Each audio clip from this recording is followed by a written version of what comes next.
Ce que Google dit de moi. Il est tentant de taper notre nom dans la petite boîte blanche de Google, simplement pour voir ce que le web dit de nous.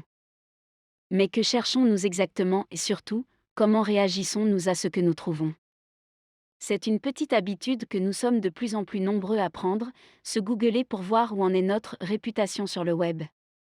Nous succombons à ce que le psychiatre Éric Nortier, auteur de Retour de Babel, une histoire biosophique de l'humanité, décrit comme une petite régression vers l'enfance, vers le temps où nous avions besoin de gonfler notre ego avant de nous ouvrir aux autres, sous couvert de bonnes justifications professionnelles ou familiales.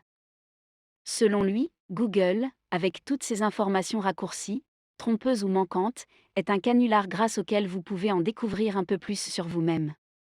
Écoutez ces dissonances. La logique d'empilement de Google dépeint de nombreux aspects de notre vie, des photos de fêtes sur Facebook, un classement sportif émis par son club. Cela ne nous caractérise en aucun cas.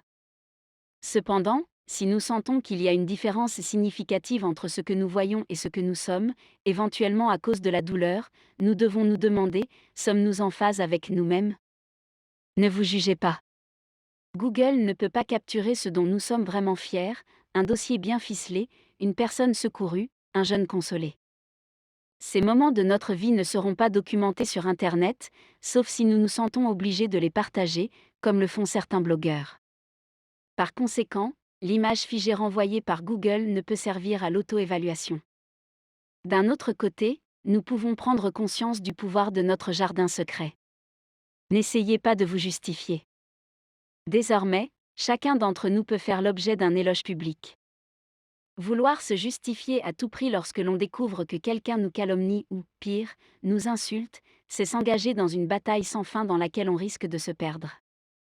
Le seul remède est de pratiquer l'apathie. N'oubliez pas de vous abonner à notre chaîne et d'activer la cloche de notification. Merci à vous, et à bientôt.